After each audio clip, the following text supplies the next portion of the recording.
আজকে আমি দুপুরে কি রান্না করলাম দেখুন। আমি মাছ কেটে ধুয়ে নিছি। এখন 1 চামচ লবণ দিয়ে দিব আর বাটা 1 চামচ হলুদ বাটা দিয়ে দিব। হলুদ বাটা দিয়ে মাছগুলো ভাজলে মাছগুলো খেতে অনেক ভালো লাগবে, কালারটা অনেক ভালো আসবে।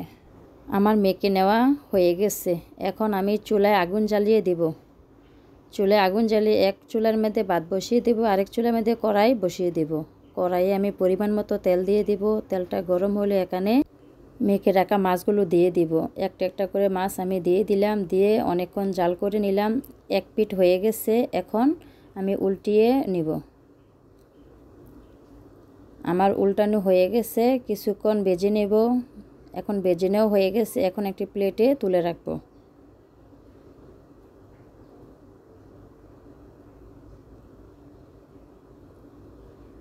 আমার নেওয়া হয়ে গেছে, দেখুন মাছগুলো কালারটা কত সুন্দর হয়েছে, খেতে অনেক ভালো লাগবে। এখন আমি এই তেলের ভিতরে কেটে রাখা ছড়াগুলো দিয়ে দিব, দিয়ে একটু নেড়ে চেড়ে নিব। এখন 1 চামচ লবণ দিয়ে দিব, 1 চামচ হলুদের গুঁড়া দিয়ে ভালো করে নেড়ে চেড়ে কিছুক্ষণ জাল করে নিব। যতক্ষণ পর্যন্ত ছড়াগুলো লাল হয় ততক্ষণ পর্যন্ত আমাদেরকে ভাজতে হবে। আমি ভালো করে নেড়ে চেড়ে নিলাম। আমার নেড়ে নেওয়া হয়ে গেছে, ছড়াগুলো ভেজে গেছে। এখন আমি এগুলা তুলে রাখবো। এখন কড়াইয়ে তেল বসিয়ে দিব, পরিমাণ মতো তেল দিয়ে দিলাম। কেটে রাখা পেঁয়াজ কুচি দিয়ে কিছুক্ষণ নেড়ে চেড়ে জাল করে নেব। এখন এখানে আমি আস্তা জিরা দিয়ে দিব আর আস্তা ছোট ছোট 3টা তেজপাতা দিয়ে আরেকটু ভালো করে নেড়ে চেড়ে নিলাম। 2 চামচ রসুন বাটা দিয়ে দিব। ছড়ার ভিতরে একটু রসুনটা বেশি দিলে ভালো হয়, খেতে ভালো লাগে, তরকারিটা অনেক ভালো হয়। আর একটু নেড়ে চেড়ে একটু জাল করে নিলাম। এখানে আমি কেটে রাখা কাঁচামরিচ কুচি দিয়ে দিব। কেটে রাখা একটা টমেটো দিয়ে দিব। টমেটো দিয়ে একটু ভালো করে নেড়ে চেড়ে নেব, নিয়ে কিছুক্ষণ কষাবো। ভাতে ব্লক চলে আসছে, এখন হরাটা আমি নামিয়ে নিলাম। এখন ডেওয়া দিয়ে ভাতটা একটু নেড়ে ঝেড়ে নিব। এখানে 1 চামচ লবণ দিয়ে দিলাম, 1 চামচ বাটা হলুদ দিয়ে দিলাম, দিয়ে ভালো করে নেড়ে ছেড়ে একটু পানি দিয়ে একটু কষিয়ে নিব।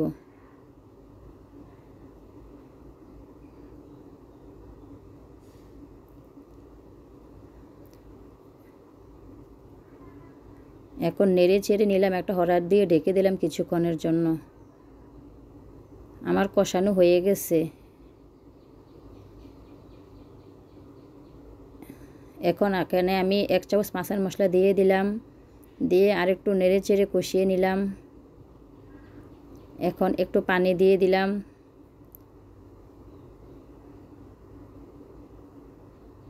দেখুন কষানো হয়ে গেছে, কালারটা অনেক সুন্দর হয়েছে। এখানে আমি ভেজে রাখা ছড়াগুলো দিয়ে দিব। ছড়াটি দিয়ে ভালো করে নেড়ে চেড়ে একটু কষাবো। তরকারিটা যত কষানো ভালো হয় তখন তরকারিটা তত খেতে ভালো হয়, কালারটা অনেক সুন্দর হয়। আমার ভাতগুলো সিদ্ধ হয়ে গেছে, এখন আমি ভাতের মার ছড়িয়ে নিব। এখানে আমি কেটে রাখা কইটাগুলো দিয়ে একটু পানি দিয়ে সিদ্ধ করার জন্য একটু হরা দিয়ে ঢেকে দিলাম। আমার ছড়াগুলো হয়ে গেছে, এখন এখানে কুসুম গরম পানি দিয়ে দিলাম। এখন নেড়ে ছেড়ে কিছুক্ষণ জাল করে নিব। এখন ঢাকা দিয়ে ঢেকে দিলাম কিছুক্ষণের জন্য। আমার ছড়া তরকারির মধ্যে ব্লক চলে আসছে, এখন আরেকটু নেড়ে ছেড়ে এখন ঢেকে দিলাম। আমার কইটাগুলো ব্লক চলে আসছে, এখন এখানে আমি আবার হরা দিয়ে ঢেকে দিব সিদ্ধ হওয়া পর্যন্ত। আমার কইটাগুলো হয়ে গেছে, এখন ছেঁকে নিব।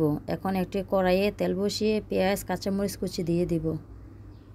ভালো করে নেড়ে চেড়ে কিছুক্ষণ জাল করে নিব। আমার ছড়াগুলো হয়ে গেছে, এখন একটু নেড়ে চেড়ে নিলাম। এখন এখানে মাছ দিয়ে দিব। মাছ দিয়ে ভালো করে নেড়ে চেড়ে এখন ঢেকে দিব। এখন কইটাগুলো রান্না করব। তেল পেঁয়াজ কাঁচামরিচ দিয়ে এখন আরেকটু নেড়ে চেড়ে ভালো করে কষিয়ে কিছুক্ষণ জাল করে নিব। এখানে একটা ডিম ভেঙে দেব,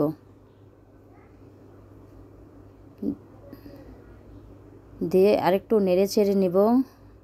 এখানে 1 চামচ লবণ দিব, 1 চামচ হলুদের গুঁড়া দিব, দিয়ে একটু নেড়ে চেড়ে নিব। এখন আমার কষানো হয়ে গেছে। এখানে ছেঁকে রাখা কয়টাগুলো দিয়ে ভালো করে নেড়ে চেড়ে কিছুক্ষণ জাল করে কষিয়ে নিব। সরা তরকারি হয়ে গেছে। এখন এখানে আমি বিলাতি, ধনিয়া পাতা আর কাঁচামরিচ 2-3টা দিয়ে ভালো করে নেড়ে চেড়ে আর একটু জাল করে নিব। এখন আবার ডেকে দেব। ডেকে নেওয়া হয়ে গেছে। এখন আমি কয়টাগুলো ভালো করে জাল করে নিয়ে কষিয়ে নিব। আমার কষানো হয়ে গেছে। এখানে 1 চামচ মাছের মশলা দিয়ে দিব। বিলাতি, ধনিয়া পাতা দিয়ে ভালো করে নেড়ে ছেড়ে নিব। এখন নেড়ে নেওয়া হয়ে গেছে, সরা তরকারি হয়ে গেছে। এখন আমি এগুলা তুলে নিব।